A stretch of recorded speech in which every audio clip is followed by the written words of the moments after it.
we talked about that China was very closed off in their response. They weren't letting a lot of information out. And I think like the two big underlying points are just to be transparent. And I would say the first place that you need to be transparent is that you need to be transparent with your employees. You need to be transparent with your team early.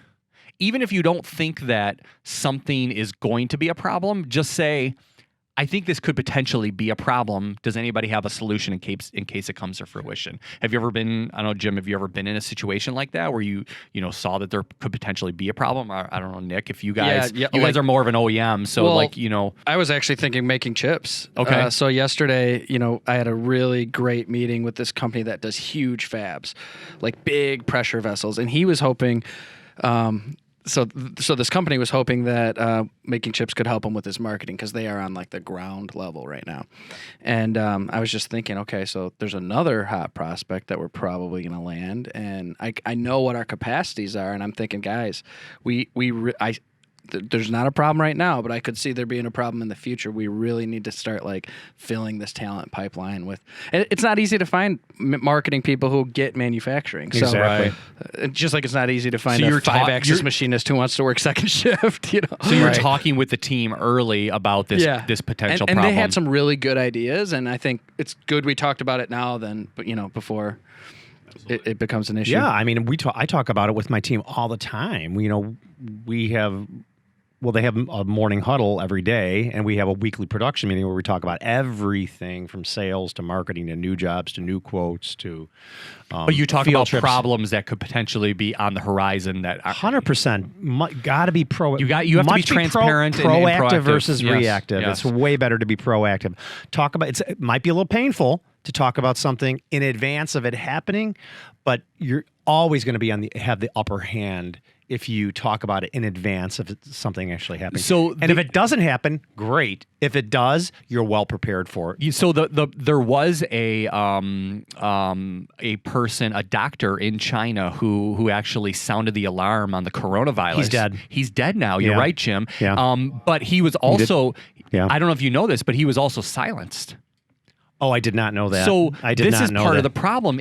Just imagine if China had listened to him and they had been more proactive about what was going on. They might have been able to squash this pandemic, but they didn't. They weren't transparent, and that's part of the problem. Okay, so we want to be transparent with our employees about future issues. So the next thing would be to be transparent with your customers. So if you're not going to meet the expectations that you set out for them, be transparent with them sooner we have a rather delivery than later. date of this. Exactly. We re-looked at everything, and based on what we see, I'm sorry, but we're going to have to add 2 weeks onto the delivery date. Let them know well in advance so they can prepare. Not on the day that it's due, calling and saying, hey, we need an extra 2 weeks. I get that all the time. They're like, in this industry, people are late. We get it.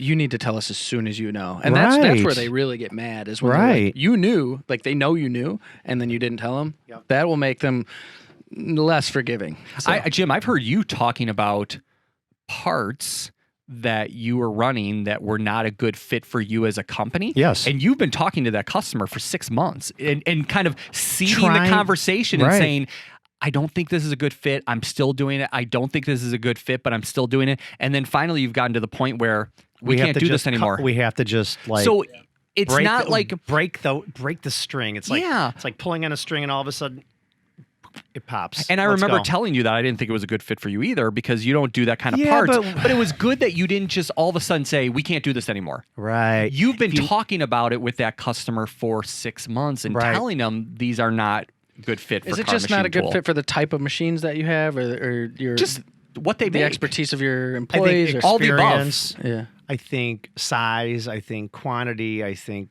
precision, I think every machine shop has their niche from the size of the part, the material, the quantities, everything like that, and you have to fit that. And if you take on a job because this is going to be a great moneymaker, or I love this customer, and you find out that it's not working, tell them right away. Say, this is just not working. I'm going to continue doing it, but I'm just letting you know I don't think this is going to be a good fit for us in the long run. That way they could start earlier on looking for other alternatives.